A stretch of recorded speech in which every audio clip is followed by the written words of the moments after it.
Assalamualaikum warahmatullahi wabarakatuh. Selamat sore. Perkenalkan, saya Muhammad Arif Rahman sebagai moderator presentasi hari ini. Kami dari kelompok 5 akan mempresentasikan penelitian berjudul Analisis Distribusi Eksponensial pada Waktu Tunggu Pelayanan Drive-thru Restoran Cepat Saji di Purwokerto. Tim kami di sini terdiri dari saya sendiri, Muhammad Arif Rahman, selaku moderator. Lalu ada juga rekan kelompok saya, Graciela Ayudia Permasari. Yang ketiga adalah Muhammad Rafli Alfariski. Oke, mata kuliah yang kami ampu di sini adalah teori peluang dengan dosennya Bapak Henry Tantioko, Eskom, Mkom.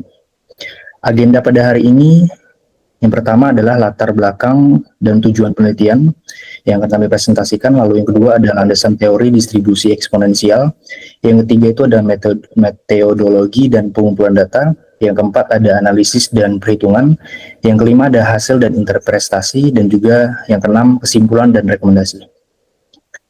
Bagian pertama, latar belakang dan metodologi akan dibacakan oleh rekan kelompok saya, yaitu Graciela. Pada Graciela dipersilakan. Terima kasih Arif. Saya Graciela akan menjelaskan latar belakang penelitian kami. Dalam era modern yang serba cepat, efisiensi pelayanan menjadi faktor kunci kesuksesan bisnis, terutama di industri makanan cepat saji. Sistem drive-thru yang diterapkan oleh berbagai restoran bertujuan memberikan kemudahan dan kecepatan bagi pelanggan. Namun, variasi waktu tunggu yang tidak terprediksi sering menjadi keluhan utama pelanggan dan dapat mempengaruhi kepuasan serta loyalitas mereka. Oleh karena itu, diperlukan analisis matematis untuk memahami pola waktu tunggu ini. Selanjutnya, mengapa distribusi eksponensial? Kami memilih distribusi eksponensial karena yang pertama, sesuai untuk memodelkan waktu antar kejadian dalam proses Poisson. Yang kedua, memiliki sifat memoryless yang relevan dengan sistem antrian. Yang ketiga, waktu tunggu memiliki nilai minimum 0 dengan distribusi Reisz-Kuyt. Yang keempat, banyak digunakan dalam teori antrian, yaitu Q-teori. Dan yang kelima, sederhana namun akurat untuk memodelkan waktu antar kejadian. Selanjutnya ada rumusan masalah dan tujuan. Rumusan masalah penelitian kami ada 4. Yang pertama itu ada bagaimana karakteristik waktu tunggu pelayanan drive-thru KFC Purwokerto. Kemudian yang kedua, apakah data waktu tunggu mengikuti distribusi eksponensial? Dan yang ketiga, berapa probabilitas pelanggan menunggu dalam rentang waktu tertentu? Dan yang terakhir, bagaimana nilai min dan variansi dari distribusi waktu tunggu? Selanjutnya ada tujuan penelitian. Yang pertama, menganalisis pola waktu tunggu menggunakan distribusi eksponensial. Dan yang kedua, menentukan parameter distribusi yang sesuai. Yang ketiga, menghitung probabilitas waktu tunggu dalam berbagai skenario. Dan yang terakhir itu ada memberikan rekomendasi optimalisasi sistem pelayanan. Selanjutnya itu ada metodologi penelitian. Yang pertama itu ada lokasi dan waktu. Untuk lokasinya itu ada di KFC Drive-thru Jalan Jenderal Sudirman nomor 123 Purwokerto. Dan itu ada 5 hari kerja dari tanggal 27 sampai 31 Mei 2025. Kemudian untuk jam sibuknya itu ada di 11.30 sampai 13.30 dan 18.00 sampai 20.00. Dengan hasil sampelnya itu 100 pelanggan, sistematik random sampling, dan setiap pelanggan ketiga yang datang. Kemudian untuk pengumpulan data, ada observasi langsung dengan stopwatch digital, pencatatan waktu kedatangan mulai dilayani dan selesai dilayani. Selanjutnya ada waktu tunggu, di mana waktu mulai dilayani sampai kedatangan. Sekarang saya serahkan kepada Rafli untuk menjelaskan landasan teori dan analisis data. Terima kasih Graciela, saya Rafli akan menjelaskan landasan teori dan analisis data yang digunakan dalam penelitian kami. Distribusi eksponensial adalah distribusi probabilitas kontinu yang sering digunakan untuk memodelkan waktu antar kejadian dalam proses acak, seperti waktu kedatangan pelanggan atau waktu kerusakan mesin. Fungsi kepadatan probabilitas PDF. Fungsi f dari x sama dengan lambda dikali e pangkat negatif lambda x untuk x lebih besar atau sama dengan 0. Artinya PDF menunjukkan peluang relatif bahwa kejadian terjadi di waktu x. Karena fungsi ini kontinu, kita tidak bicara tepat di x, tapi dalam rentang sangat kecil di sekitar x. Kemudian fungsi distribusi kumulatif atau CDF. F besar dari X sama dengan 1 dikurang E pangkat negatif lambda X. Artinya CDF ini menunjukkan peluang kumulatif bahwa kejadian terjadi dalam waktu kurang dari atau sama dengan X. Parameter teoritis distribusi eksponensial. MAN atau nilai harapan mu sama dengan 1 per lambda. Untuk variansinya sigma kuadrat sama dengan 1 per lambda kuadrat. Untuk standar deviasinya, sigma sama dengan 1 per lambda. Salah satu sifat penting dari distribusi eksponensial adalah memoryless property, yaitu peluang X lebih dari S tambah T dengan syarat X lebih dari S sama dengan peluang X lebih dari T. Artinya, waktu yang sudah kita tunggu sebelumnya tidak mempengaruhi peluang menunggu tambahan waktu berikutnya. Ini sangat relevan dalam sebuah sistem antrian. Kami mengumpulkan beberapa data waktu tunggu dari 100 pelanggan selama 5 hari. Untuk statistik deskriptifnya rata-rata X sama dengan 3,2 menit. Untuk mediannya 3 menit, minimumnya itu 0,9 menit, maksimumnya itu di 12,8 menit. Untuk standar deviasinya itu di 2,1 menit. Kemudian untuk distribusi frekuensinya, pada rentang waktu 0,5 sampai 2 menit itu ada 18 pelanggan, artinya itu ada 18%. Kemudian di rentang waktu 2,1 sampai dengan 3,5 menit ada 32 pelanggan di 32%. Kemudian di rentang waktu 3,6 menit sampai dengan 5 menit itu ada 28 pelanggan.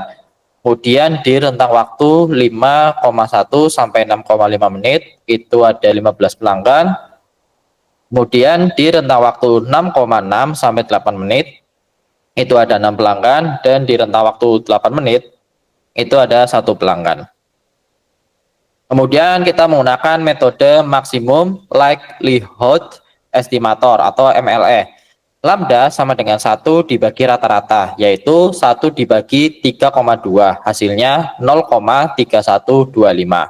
Kemudian kita melakukan verifikasi dengan uji Kolmogorov-Smirnov atau K-S. Nah, hipotesis 0 data itu mengikuti distribusi eksponensial. Kemudian untuk hipotesis alternatifnya, data tidak mengikuti distribusi eksponensial.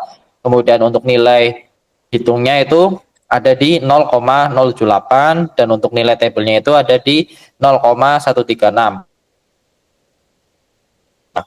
Kemudian karena hitung kurang dari tabel, maka kita terima hipotesisnya 0.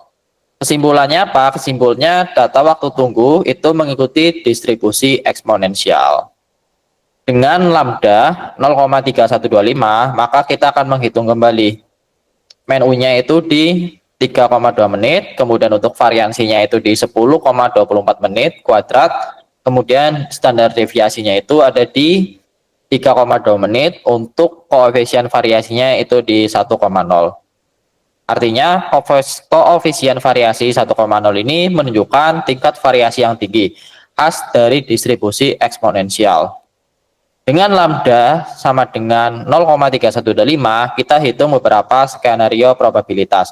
Untuk peluang waktu tunggu kurang dari 2 menit itu ada di 46,47%.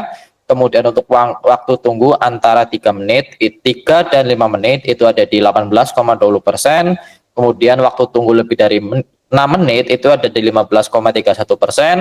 Dan untuk persental ke 90 itu ada di 7,37 menit. Demikian penjelasan mengenai distribusi eksponensial, estimasi parameter, serta interpretasi hasil dari data observasi yang kami kumpulkan. Selanjutnya saya kembalikan ke Arif untuk interpretasi hasil dan kesimpulan. Oke, baik. Terima kasih Raffi sebelumnya. Sekarang saya akan menjelaskan interpretasi hasil penelitian kami. Yang pertama ada validitas model, yaitu model distribusi eksponensial dengan lambda 0,3125 terbukti valid berdasarkan yang pertama ada dari uji Kolmogorov-Smirnov tidak menolak hipotesis, lalu yang kedua ada karakteristik data RAG-Q sesuai teori, yang ketiga ada konteks bisnis sesuai dengan teori antrian. Nah, implementasi praktis untuk manajemen, yang pertama itu ada manajemen ekspektasi pelanggan, 46,47% pelanggan dilayani dalam 2 menit pertama, lalu ada 60,84% pelanggan dilayani dalam 3 menit pertama, 7,37 menit. Sekarang ada perbandingan dengan standar industri. Standar industri di sini fast food untuk drive-thru itu ada yang pertama excellent atau yang paling bagus yaitu kurang dari 1,5 menit. Lalu yang kedua ada good 1,5 sampai 2,5 menit. Lalu ada average atau rata-rata 2,5 sampai 3,5 menit. Dan poor atau yang kurang baik di sini adalah 3,5 lebih dari 3,5 menit. Nah, posisi KFC Purwokerto dengan mean 3,2 menit. Yang artinya itu berada di kategori average atau rata-rata dengan ruang perbaikan yang masih besar. Selanjutnya ada analisis sensitivitas. Di sini ada tabel simulasi pengaruh perubahan parameter lambda. Ada yang di sini. Gitu. Insight-nya peningkatan lambda dari 0,3125 ke 0,50 akan mengurangi waktu tunggu rata-rata atau mean-nya menjadi 37,5% dan meningkatkan kepuasan pelanggan secara signifikan. Rekomendasi operasional itu yang pertama ada jangka pendek 1 sampai 3 bulan jaraknya. Itu ada standarisasi proses dengan SOP detail, lalu ada training intensif 40 jam untuk petugasnya. Yang ketiga itu ada implementasi timer digital dan monitoring real time. Yang keempat ada penambahan 1 petugas pada jam sibuk. Nah, untuk jangka yang kedua itu adalah jangka menengah. Ini jaraknya 3 sampai 6 bulan. Yang pertama ada mobile app untuk pre-order, lalu dedicate lane untuk simple order, lalu yang ketiga ada optimalisasi layout kitchen. Yang keempat ada upgrade equipment untuk kecepatan, dan yang terakhir jangka panjang yaitu jaraknya 6 sampai 12 bulan. Ada AI power demand forecasting dan juga IoT sensors untuk QA management. Yang ketiga ada premium service dengan garansi 90 second service.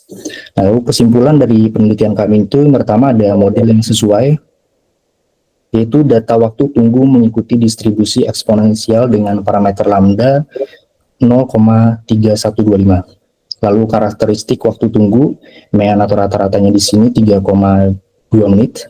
Standar deviasi 3,2 menit juga. Variabilitas tinggi atau CV ini sama dengan 1,0. Probabilitas kuncinya di sini 46,47% pelanggan menunggu kurang dari 2 menit, lalu 15,31% pelanggan menunggu lebih dari 6 menit, dan 90% pelanggan menunggu kurang dari 7,37 menit. Untuk posisi kompetitif kategori average dalam potensi perbaikan besar. Lalu selanjutnya ada kontribusi penelitian. Kontribusi penelitian kami di sini meliputi teoritis, lalu juga praktis dan juga metodologis. Dan untuk keterbatasan dan saran penelitian lanjutan itu yang pertama mungkin dari keterbatasan dulu yaitu adalah sampel observasi 100 dalam 5 hari kerja, lalu tidak mencakup variasi musiman dan akhir pekan, dan faktor eksternal juga tentunya dari cuaca atau emosi yang tidak dikontrol. Dan saran penelitian lanjutan yaitu perluas sampel menjadi 500 lebih observasinya, dan analisis perbedaan pola berdasarkan waktu dan musim, perbandingan dan outlet lain dan kompetitor, dan juga model campuran untuk akurasi yang lebih baik. Demikian presentasi dari kelompok kami tentang analisis distribusi eksponensial pada waktu tunggu pelayanan drive-thru. Penelitian ini membuktikan bahwa matematika dan statistika memiliki aplikasi praktis yang tinggi dalam pemecahan masalah bisnis nyata. Terima kasih atas perhatiannya. Terima kasih juga buat teman-teman. Gitu. Mungkin sekian dari kelompok 5, kelompok kami. Kurang lebihnya mohon maaf. Wassalamualaikum warahmatullahi wabarakatuh.